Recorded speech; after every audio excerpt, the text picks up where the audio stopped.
Testifying is the process for musical, textual, social protest. As a concept, testifying also employs the use of figurative language, but within the textual events of song. However, it also employs the use of figurative musical devices. Together, the musical textual events are discernible as metaphorical affirmations and protestations, which are evinced through participatory singing. Although participatory singing represents a purposeful activity, as opposed to formal performance, its value and meaning to individuals is proportionate to their level of actual participation. However, of all the dimensions of aesthetic experience, the dimension of meaning is the least amenable to systematic analysis and empirical verification. Therefore, classifying behavioral phenomena, such as participatory singing, as social actions must be performed with reserve, especially regarding groups. Orientation to the behaviors of others and intended meaning are factors that are empirically difficult to substantiate. Further complications may be presented by the influences of group dynamics and especially imitation. Imitation is a value-laden process and represents a highly circuitous action. For example, in its purest sense, the inherent value which is associated with and communicated by participatory acts of imitation may be highly detached from the initial value of the object which is imitated. A new and somewhat dissimilar value is always a significant probability, one which reflects and highlights only the motivations of the imitator.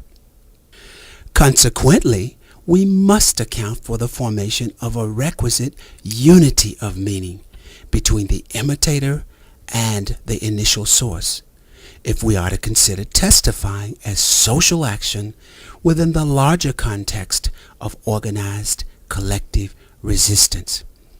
Moreover, we must account for the transferal of such unity across the demarcation of group membership and participatory levels.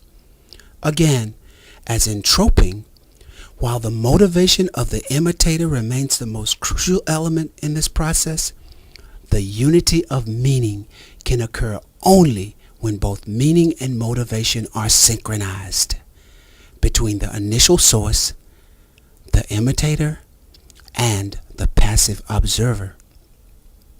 Listening is the only means for experiencing any music, and participatory singing represents only one mode for experiencing metaphorical figurations and inferences.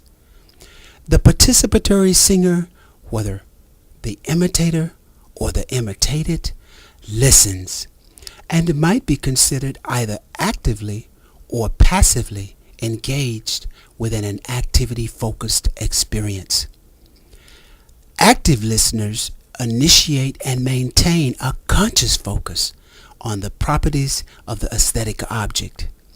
In the present case, those properties encompass not only the more immediate performative events, but also the musical textual events, that is, the tonality, patterns, rhythms, melodic construction, and other musical devices.